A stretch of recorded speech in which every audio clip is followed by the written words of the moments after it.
Hello everyone, here is Korben from korben.info. So a few weeks ago I offered you a tutorial that explained how to remove the password from a Linux computer, especially Ubuntu, and several of you asked me how to do the same thing on Windows. I searched and found good news. Once again, it's not about hacking the computer. It's a manipulation useful for administrators to recover access. For example, when a user has forgotten their password, or when you yourself have forgotten your password. Knowing that we have physical access to the machine, we are not dealing with something suspicious. It is a relatively simple technique. This technique will necessitate a computer, the one with Windows operating system on which you desire to bypass the password, but also a bootable digital versatile disk or compact disk with Windows operating system on it. Microsoft provides this specific kind of ISO image. It is referred to as such CD image. I will include the links below in the description section. After inserting CD or USB key into computer, I will demonstrate the manipulation process. Follow these steps to see how it's done. First, I'll show you I can't log in. Let's pretend I forgot my PC password. So I test with 1, 2, 3, 4 or A, B, C, D, E, whatever. The password is not correct. So now what we're going to do is simply reboot the machine. So restart the machine to start on the DVD in question that I was talking to you about just before in the introduction that I gave earlier. So there you go, my machine is rebooting. Press any key to initiate startup from the CD. And so, there is the Windows CD offered by Microsoft that starts. Once you see this screen, you press Shift F10. Here it will grant you access to an MS-DOS command prompt, so you navigate to D2.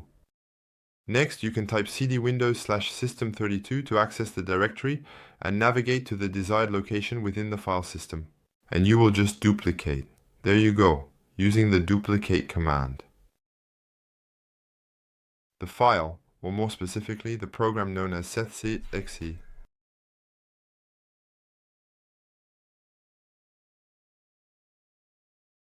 It is the program that is utilized for sticky keys, enabling accessibility features with the keys on the keyboard. You make a total of 2 points. First you enter, and the file is copied and saved. Then you copy cmd.exe to sethco.exe, replacing the original file with the new one.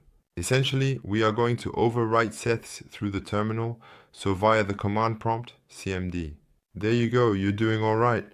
Then you close this terminal. It is a bit of MS-DOS command, as they say in Windows. You shut it down and then you just need to restart the machine in order to resolve the issue. So there, we don't touch DVD keys. Don't start on DVD. There, let Windows start in a classic way. Once you reach the screen that will prompt you to enter your login and password, you will observe, I will demonstrate to you. In this case, all you need to do is to firmly press and hold down the Shift key on your keyboard without releasing it. And proceed downwards to the right, then click on the small button located here that is visible to you and proceed to select the option to actually restart the process. By pressing, hold down the Shift key. Here, you let it press, it will restart, and it will actually take you to a special Windows menu that allows you to manage and troubleshoot when you encounter problems with your system. So here you have various options. You can click on troubleshooting.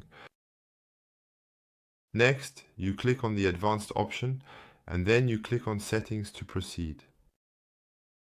There it asks you to restart. You click on restart, it will restart again. Do not press any key to avoid rebooting on the CD. I didn't withdraw. You can withdraw, not a problem. There, he offers options. What interests us is option 4. To activate safe mode, press the F4 key. Press the F4 key again to exit safe mode.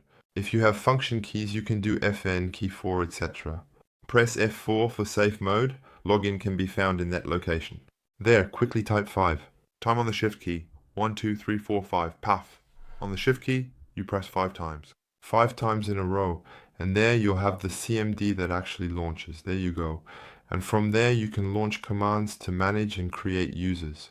So, using NetUser, we then enter my user's name. So the username I have is Korben. I can use e.g. the password ABCDE or 1234. We'll go with 1234. By executing this procedure, as per usual, my password will be modified to 1234, adhering to the standard security protocol. Initially, I change the password for my Korben account. So for example, if I want to change the administrator's password, it's not administrator. I made a mistake before. It's net user administrator because we are in French. But if you have an English Windows and you do a /active, 2 points, yes. Command ended successfully. So there I activated the administrator account on the machine, not active by default. Then, with the net user command, I reset administrator, so net user administrator, and there I enter a password for this account. So I put back 1234, we will stay in the ease. And then, if I want to add a user, well, a new user, I execute net user Bob, let's call him Bob, we're crazy, we just can't help ourselves when it comes to creating users. It's our little obsession, you know? 1234 and add here. And so I made a user called Bob. Currently, Bob is not an administrator, so I will include him in the group of administrators. I am currently creating a local group admin.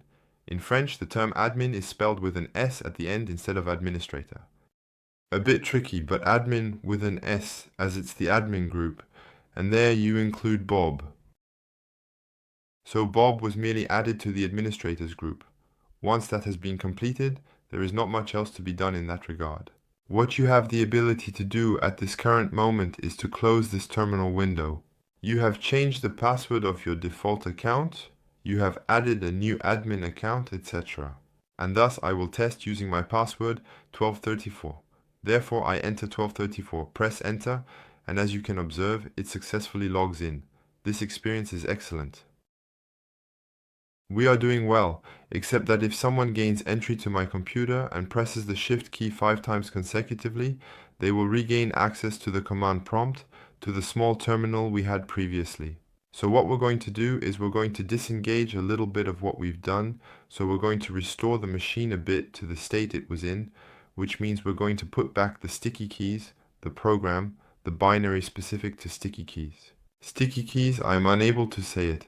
We will restore this binary and bring it back into operation. To perform this action, conduct a search and type cmd to access a command prompt. However, instead of left-clicking, right-click on it to proceed. I will demonstrate to you. Right-click on it and choose Run as administrator from the options. Once the launch is initiated, you will make use of the robocopy command for your operations. So, robocopy, it is spelled robocopy, C, Windows space, C, Windows System 32 directory used for copying files in the Windows operating system. Space, C, /Windows /System 32 space. It turns me off. I find it unappealing. It discourages me. It's a turn-off. sthc.exe using / followed by uppercase letter B as instructed. Thus, this functionality enables you to effortlessly restore the backup without encountering any obstacles from the Windows protection system. You will restore the backup of the sticky keys binary, consequently restoring the backup of 7HC and ensuring the data is fully recovered. And then, all you need to do is press the button. Backs on caps lock key. No longer a terminal is launched, but the remnant keys, simply. Close all that, there you go, your computer is back to normal. But you are still in safe mode, so now the goal of the game is just to restart the computer simply in normal mode. The computer is rebooting. As we left the CD, as I always left the CD, it's the same thing, we don't press. On a key, begin on the CD. So, there actually what you'll see is that on my prompt, now I have multiple users. Korben is still there, admin is activated, so we see, and Bob is created. So there you go, I'll use admin, the admin act. And I will log in using the password 1234. Since this is a new account that has never been accessed before, we should go through the complete account initialization process. Just count, but well, I'm not going to dwell on this, I'm going to skip all that. It's not very interesting. I hope you enjoyed it. As you could see, at some points I got confused with the slashes and backslashes, but since I'm used to Linux and Mac OS, it's not the same way we navigate in the directory, etc. Apologies for the minor error, but the displayed content is what truly counts on the screen. Here, I hope you enjoyed it, and I'll see you very soon. Make the most of this lockdown to do cool stuff, geek out, and I'll see you next time for a new tutorial. Hello?